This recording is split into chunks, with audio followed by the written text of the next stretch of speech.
अस्सलाम वालेकुम मेरे प्यारे प्यारे फॉलोअर्स। उम्मीद करती हूँ आप सब खैरियत से होंगे। मेरे लिए भी दुआ कीजिएगा कि अल्लाह ताला हम सबको खैर खैरियत से रखे और अपनी हिफ्ज़ व अमान में रखे। आज का जो हमारा डिस्कशन का टॉपिक है वो है वायरसेस। वायरस बेसिकली पैथोजेंस होते हैं जो कि इन्फेक्शियस डिजीज़ फैलाते हैं। जी तो आज हम टिपिकल वायरस को एनालाइज करेंगे कि एक टिपिकल वायरस कैसा दिखाई देता है।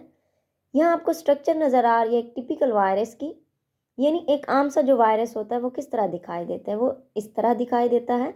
उसके मुख्तलिफ पार्ट्स को लेबल किया गया है।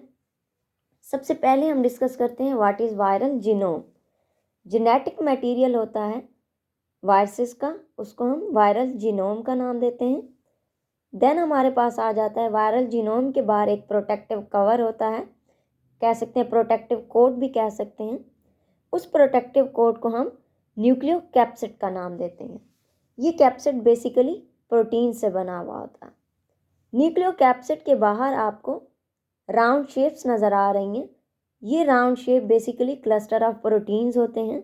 इन क्लस्टर ऑफ प्रोटीन्स को वायरल इंटेगुमेंट का नाम दिया जाता है। बाज़ औक़ात वायरसेस में कैप्सिड के बाहर एक एडिशनल कवरिंग होती है, उस एडिशनल कवरिंग को इन्वेलप का नाम दिया जाता है। उस इन्वेलप के बाहर स्पाइक्स की तरह के स्ट्रक्चर्स मौजूद होती हैं, कांटे की तरह के स्ट्रक्चर्स मौजूद होती हैं जो कि बेसिकली वो भी प्रोटीन्स ही होती हैं। उनको हम इन्वेलप प्रोटीन्स भी कह सकते हैं।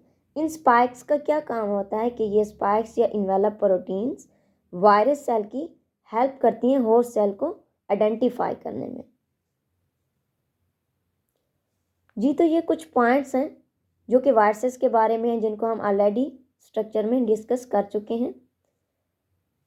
Viruses are tiny particle cause infectious diseases. ये छोटे पार्टिकल्स होते हैं, यानी माइक्रो ऑर्गेनिजम्स होते हैं जो कि इन्फेक्शियस डिजीजेस फैलाते हैं। Genetic material is called genome. Complete virus का जो जेनेटिक मटेरियल होता है उसको जीनोम कहते हैं। Genome is covered by a coat. Genome एक कोट यानी उसके बाहर एक कवर होता है मेड ऑफ प्रोटीन्स, जो कि प्रोटीन से बना हुआ होता है, इज कॉल्ड कैप्सिड। उसको हम कैप्सिड भी कह सकते हैं, न्यूक्लियोकैप्सिड भी कह सकते हैं। Additional coat around a capsid is called envelope. Capsid के बाहर एक एडिशनल कवरिंग होती है, उसको हम इन्वेलप का नाम देते हैं। Envelope is covered with spikes. Envelope जो है वो स्पाइक्स के साथ कवर होता है। वो स्पाइक्स बेसिकली प्रोटीन्स होती हैं, उनको हम आप स्पाइक्स को न्यूक्लियो प्रोटीन्स का नाम भी दे सकते हैं, या इन्वेलप प्रोटीन्स का नाम भी दे सकते हैं। That help to identify the host cell, जो कि वायरस की हेल्प करते हैं होस्ट सेल को आइडेंटिफाई करने में। आज के टॉपिक में हमने जस्ट एक टिपिकल प्रोटीन को डिस्कस किया है कि वो किस तरह का दिखाई देता है, या उसमें कौन कौन सी प्रॉपर्टीज़ तो नहीं कह सकते कि उसके स्ट्रक्चर्स के अंदर, या एक टिपिकल वायरस के अंदर, या उसके टिपिकल वायरस के क्या क्या पार्ट्स हो सकते हैं। आज के लिए इतना ही। नेक्स्ट हमें फॉलो भी करते रहें, शेयर भी करते रहें। Thank you.